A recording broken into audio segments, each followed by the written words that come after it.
Hello, everyone, and welcome back to episode 2 of the Cryptid Iceberg Deep Dive. I would just like to thank everybody who watched part 1. I had a lot of fun making it, and I'm having a lot of fun continuing my research for this episode and all the future ones. There is a lot to get into today, but before we do, I just want to cover something that I didn't address in the last episode, and it's kind of a big one. What is a cryptid? A cryptid is any creature or entity that has yet to be verified by mainstream science, and this does include creatures from mythology and folklore. The keyword here is verified because we do have numerous species of animals today that were at one point in time taxonomical cryptids. Animals like the giant squid, the Komodo dragon, the lowland gorilla, the okapi, the billy ape, the platypus, all of them at some point in time were considered to be cryptids. Now, of course, there are cryptids that lean more towards the fantastical than they do the realistic, but in general strokes, that is what a cryptid is. And now that we have this full understanding out of the way, we can finally continue with episode 2, and as always, thank you for watching. On the night of August the 21st, 1955, 11 combined members of the Taylor and Sutton families would flee their homestead after enduring what they would describe as a harrowing and panic-inducing siege at the farmhouse. This incident would later go on to be called the Kelly-Hopkinsville Encounter or the Hopkinsville Goblins Encounter. The Hopkinsville Goblins themselves were little 3 to 4 foot tall entities who floated off the ground, possessed taloned hands, large bat-like ears, luminous glowing eyes, and a silvery body. They were not little green men, as later newspapers would attest. This incident is quite infamous in the realms of both ufology and cryptozoology, but typically because of how many people dismiss it outright as being either a hoax or just drunken ramblings of a redneck family, but I think that's entirely unfair a description. A lot of the details of this case are a lot different from what some of the tabloids and newspapers at the time were reporting. First and foremost, the fact that nobody from the combined Taylor or Sutton family went to the newspapers with this. They didn't want to be famous. They didn't want to be known for being driven from their home by aliens. Another fun fact, John Charlie Sutton, a member of the Sutton family involved, saw what he described as a satellite or an unknown craft crashing in the woods behind the house. And his first instinct, unlike most people in 1950s Kentucky during the height of the UFO and alien craze, was not to claim it was aliens. It was in fact to claim it was an aircraft from the nearby Fort Campbell, a perfectly rational explanation for anyone who lived near an Air Force base at the time. Also, and this is entirely an unfair statement, but people assuming that they were drunk were entirely incorrect because no alcohol had been consumed that night, something corroborated by police who investigated the incident the night it occurred. This story now goes on to be told as a warning sign against the pseudoscience of speculation and ufology, the idea that these are entirely ridiculous, and what is the psychology that could produce someone to make such fantastical and outlandish claims? Especially since it's really easy to make fun of people from Kentucky and just call them rednecks, which is also kind of unfair, but hilarious on its own. The goblins themselves, by the way, they have been seen a couple of times after this, actually, unrelated to the Sutton family in other parts of Kentucky and even into West Virginia. It's very sporadic and not common, but they have been seen in the years since 1955, so that's something interesting for you. Also, they were the inspiration for the Pokemon Sableye, so that's pretty gnarly. Now, before we continue with the rest of this tier of the iceberg, I would just like to thank everybody for tuning in, and please like and subscribe, ring that bell icon so that you can get notifications whenever I upload, even if that does require me consistently uploading. I swear there's more content coming down the pipeline. I'm so very thankful for everybody tuning in, and thank you once more for watching. And with that out of the way, let's continue on this iceberg. Named for famed French explorer Samuel de Champlain, Lake Champlain lies on the border of Quebec, Vermont, and New York State. And it is within this lake that we have the appropriately named Champ. First sighted by European settlers in the year 1609 and consistently viewed in the years following, Champ is probably considered the most beloved American lake monster, dubbed America's own Nessie, and has been consistently at the top of popular cryptids in the eastern United States. And you know what? It's not really hard to see why. I feel like lake monsters are such an easy thing to get behind. Most major lakes in North America have their own to some extent, and Champ is just such a catchy name, I can't help but love it. Fun side note, it has been proposed that Champ be given an official scientific name, specifically Champ Tanystropheus americanus. And for those of you with a passing familiarity with paleontology, you might be aware of a creature known as the Tanystropheus from the late Triassic sediments of the eastern United States. So this is a pretty well thought out name in my opinion. A lake monster that probably doesn't exist like most lake monsters, but at the same time, we all love Champ, so I can't really fault the guy, he's just vibing. Prowling the swamps of New South Wales, the bunyip is a creature of Aborigine folklore whose name translates from devil in the Wamba Wamba language. Now, unfortunately for us, the bunyip has a wide range of descriptions, sometimes given a snake-like head, sometimes given a dog-like head or a horse-like head, sometimes with a hippo's body, oftentimes with long produced tusks or saber teeth, sometimes covered in hair, sometimes with crocodilian scales. It's really hard to get an accurate idea of what this creature is supposed to look like.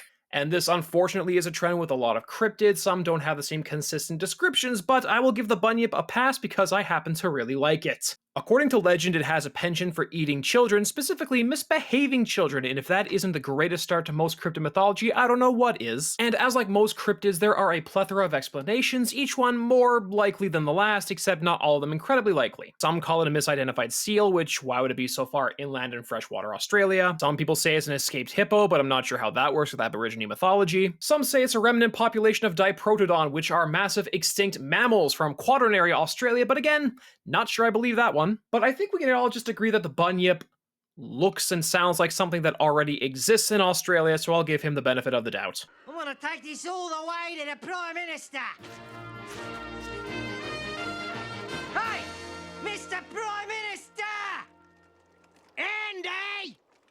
Aye, mate. What's a good word? Ooh, we're back to Japanese cryptids, this time talking about the ningen. The ningen is an infamous, gigantic, pale white, subnautic cryptid from the Antarctic Ocean. First sighted by Japanese fishing and exploration vessels, the ningen is a supposedly nocturnal cryptid, thus explaining its lack of photographic evidence, described as a massive underwater humanoid figure. And by massive, I mean comparable to the blue whale in terms of size and mass. Occasionally being described with a sirenoid or mermaid type body, or sometimes with legs that can walk about on ice floes and the mainland itself. The scale of this cryptid is truly fascinating and fear-inducing.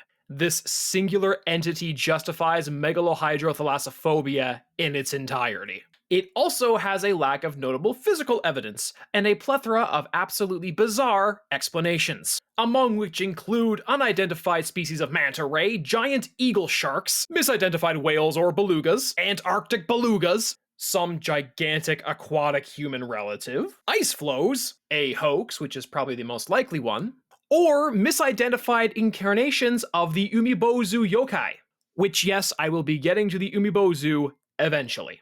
So I'm not quite sure what this entry is supposed to mean exactly, but various SCPs. For anybody not aware, SCP stands for Secure, Contain, Protect, a foundation on the internet which is a massive conglomerate fictional writing experiment.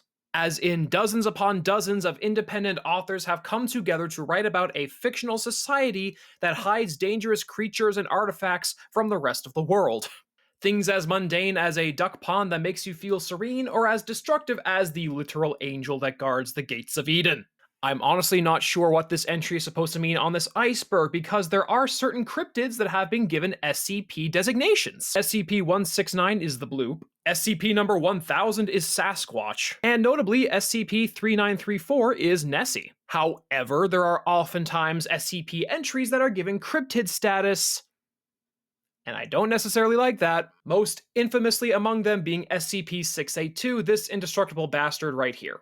Believe me when I tell you that the SCP Foundation is entirely fictitious bunch of writing, and that this right here is just the carcass of a decomposing beaked whale. Known in its native language as Olgorikorkoi, the intestine worm, or the Mongolian death worm, is the most interesting cryptid to come out of the former Soviet bloc. A subterranean cryptid anywhere from 2 to 7 feet long, a bright pinkish red hue, thus giving it the moniker of the intestine worm, supposedly possessing the abilities to spit acid, and with bioelectricity it can fire out from quills on its back. That second one might be an exaggeration.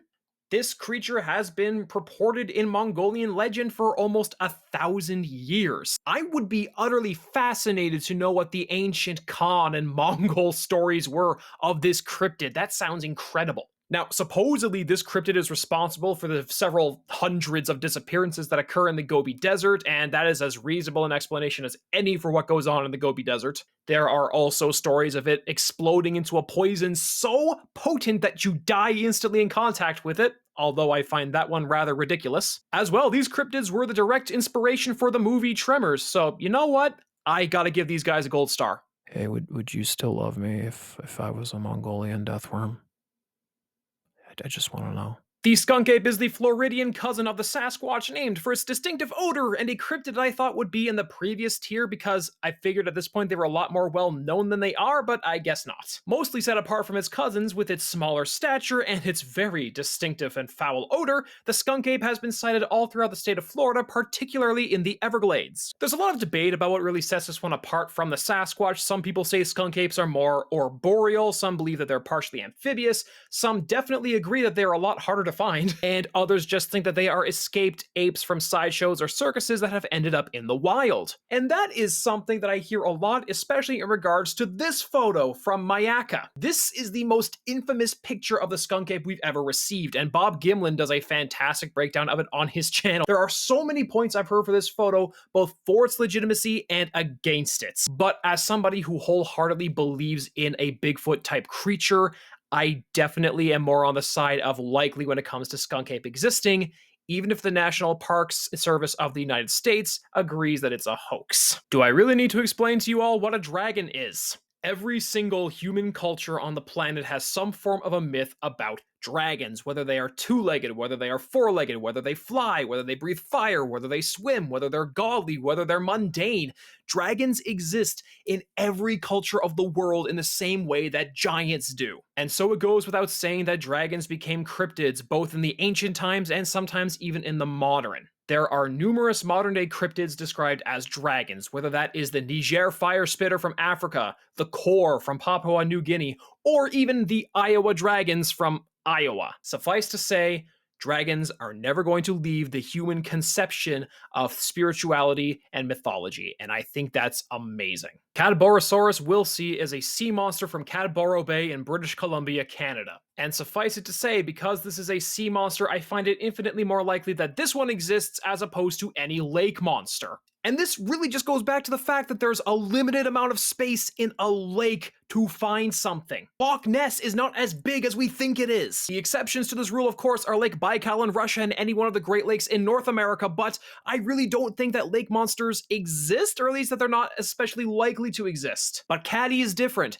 Caddy lives in the ocean. Caddy was first reported in the year 1933 as a corpse retrieved from a sperm whale. Now, this body had been studied for a few days on mainland British Columbia before being whisked away to parts unknown, and we still don't know where this is. So we don't really have anything to go off of. There has been sparse sightings since then of similar creatures, and the explanations, of course, run wild. Some people believe it's an abnormally large paddlefish. Some people believe it's a deep sea oarfish that just surfaced and washed up on shore dead. Some people believe it's an actual sea creature, something akin to an extant Basilosaurus. Either way, Caddy is probably my favorite of any of the lake monster or sea monster archetypes.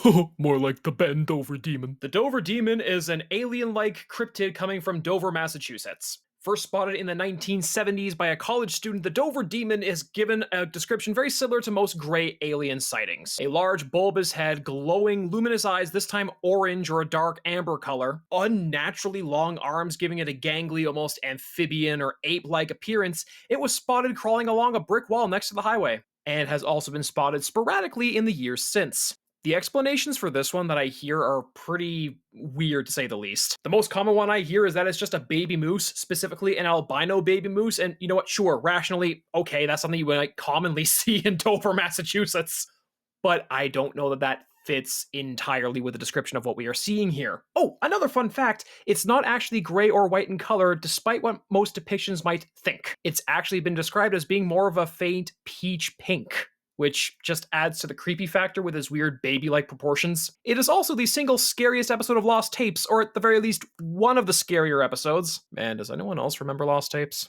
That show was my jam back in the day. What? A plausible cryptid from Africa? Take it away! Take it away! The Mingwa is probably the single most likely cryptid to ever come out of the African continent, being described as a large felid creature, a silvery gray in color, the size of a donkey, and with dark stripes all along its back. And suffice it to say, a large feline predator in Africa is not the hardest thing in the world to believe, especially one that's incredibly solitary and hard to find. Spotted mostly throughout the country of Tanzania and reported by numerous British colonialists and settlers from both the natives and their own populations, this is a creature that I can definitely see existing. Now, the tracks of this creature have been described as being similar to a leopard, with the caveat that it itself is larger than a lion, which is admittedly the least likely part about it.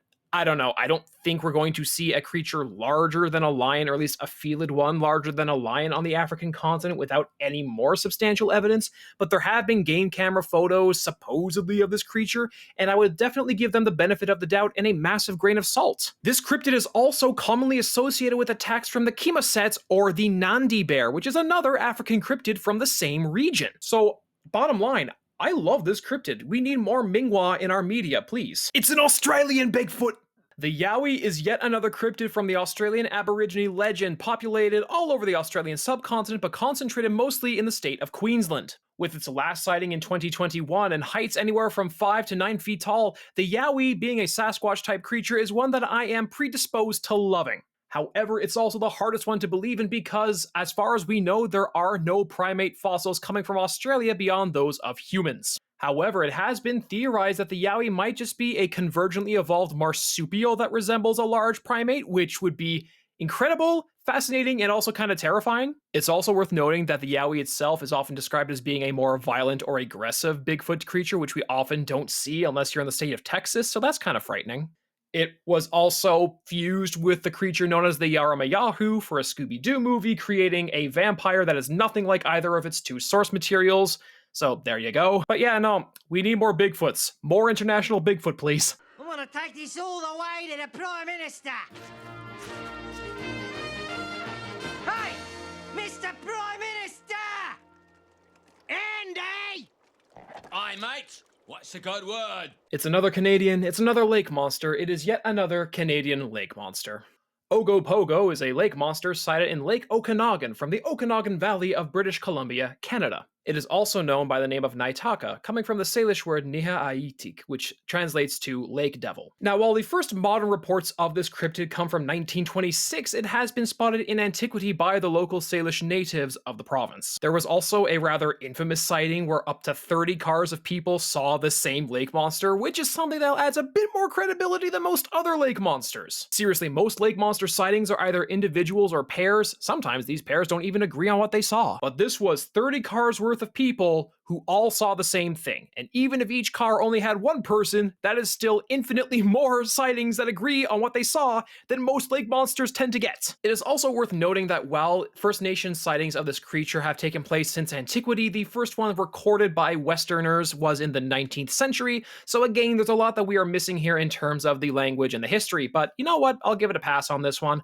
I know I don't normally believe in lake monsters, but I'm a home field advantage type of guy, and it's literally just like 8 hours away from me. I want to go see it. 3 Australian cryptids in one day. Must be my lucky day. Living Megalania is a bit of a misnomer because the former species name, Megalania prisca, is no longer applicable to this species. Technically, it's now known as Varanus priscus and is a lot more closely related to the Komodo dragon than we first thought, but still, it is an extinct member of the Komodo dragon family that is twice the length of the modern Komodo dragon, nearing almost 20 feet long.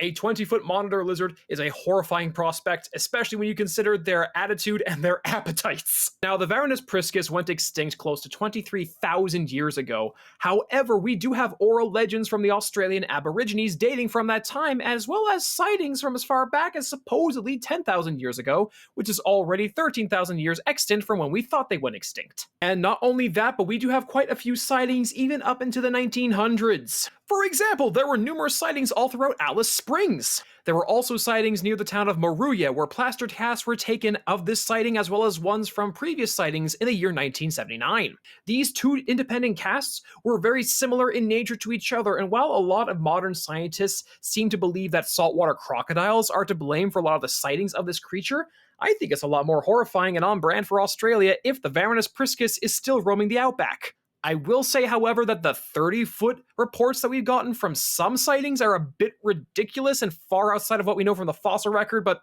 anything is fair game at this point. I'm gonna take this all the way to the Prime Minister.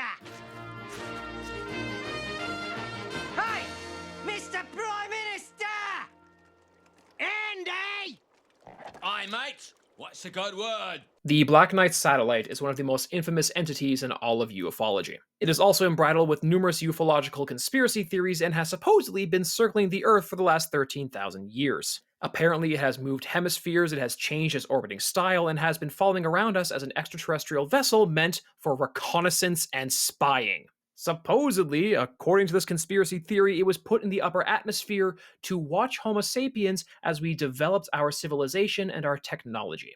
Also, according to this conspiracy theory, NASA is trying to scrub as much of it from the internet as physically possible. Most likely it's a piece of space debris, but I will say that conspiracy is utterly fascinating and kind of horrifying if you look at it from a dark forest theory perspective. Coming to us from the planet Lanulos and the galaxy of Ganymedes, Indrid Cold is yet another infamous object in the history of ufology.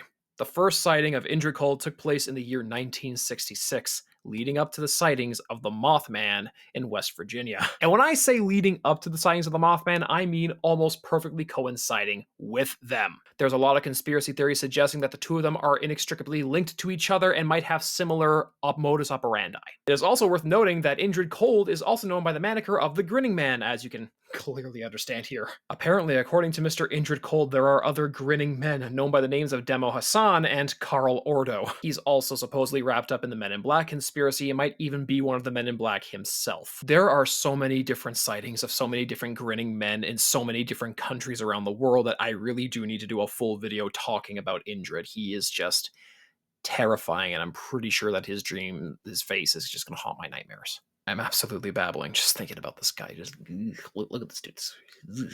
A refreshing breath of fresh air from the previous creepy bastard, the Tsuchinoko is a Japanese cryptid coming to us from the western regions of Japan, slithering around the caves of Shikoku and Honshu, as well as being just an all-around friendly little guy. Now, while they are most commonly seen in western Japan, they are reported all over the country on both of the major islands and have been given various names. They are commonly described as being a chubby little snake guy between 30 and 80 centimeters long. According to some legends, they can even talk. In addition to talking, they are notorious liars and sometimes have a penchant and addiction for alcohol, particularly sake. As I'm also sure you can tell, they have a very chubby body, which is not like most snakes, and also makes them a lot sillier. Now, the Tsuchinoko is a very popular yokai and is depicted in a lot of Japanese media, most prominently in the Pokemon games, where it was the inspiration for both Dunsparce and Dunsparce. It even goes to the point where Nokochi, the Japanese name for Dunsparce, is an anagram for the Japanese name of the Tsuchinoko. I just love it when Japanese media goes all in on the yokai inspiration. It leads to great stuff like this, and I love the Tsuchinoko. Finally, in order to round off this tier and finish it, we are going to England, where we will talk about the Black Shuck. Black Shucks, also known as black dogs or hounds of ill omen, are often attributed to ideas of hellhounds and have been depicted and reported in England since the year 1127. Or at the very least, that is the earliest reported sighting of a Black Shuck coming from Peterborough Abbey. Most commonly, these ghostly black spectral dogs roam the provinces of East Anglia, England, and oftentimes they are considered to be quite aggressive and violent in nature. It was in the year 1577 when a Black Shuck broke into a church in Suffolk, England, and in the midst of its attack killed an elderly man and a young boy. During its retreat, it also left scorching, smoking footprints and ember coals outside, which led most people to believe that it was in fact a hound from hell. Reports of these dogs have continued up into the 20th and 21st centuries, although ever since the late 1800s, there have been quite a few reports of them becoming a lot more benign. Sometimes they help lost people on the highway, sometimes they are nighttime guardians of women walking home alone at night. There is such a wide range of myths regarding the Black Shuck that they are a staple of British folklore now. The Black Shuck is believed to be an inspiration for the Sherlock Holmes story The Hound of the Baskervilles, and in addition to this, they are the inspiration for the Grimm from the Harry Potter series. So this is yet another British mythological creature that has just become a cornerstone staple of pop culture now, and again, I quite like that. I want to see more diverse cryptids in media, more diverse monsters, and I think the Black Shuck is a great place to start. There's a wealth of mythology there to pull from. And with that, we have completed Tier 3 of the Cryptid Iceberg. I would like to apologize for taking so long to upload this part. It has been a while. In fact, it has been so long that I started this video like 6 months ago, and then I took a long break, and I got my ears pierced, and a whole lot of other things have happened since then. I really do want to get back into making more regular content for YouTube, both for you guys to enjoy and for me to have fun researching. Again, this has taken me to so many depths of research that I didn't even know existed for cryptids. And one more time, while I'm not doing the exact same iceberg that he is, I do believe that Wendigoon's iceberg for cryptids is also a really fascinating video series. I highly recommend you check it out. He's put out a bunch of parts in the time it took me to make this one. As well, May Leitz has returned to doing icebergs herself, doing one for found footage movies, and I also recommend you check her channel out. She is a fantastic video creator. And once more, from the bottom of my heart, thank you all for tuning in, for liking, subscribing, for enjoying the video. I hope to see you guys come back for more in the future because there is a lot of fun stuff to go, and maybe even some deep dives into certain topics once this iceberg is completed. And so once more, from the bottom of my heart, thank you all for checking me out, and I hope to see you here next time.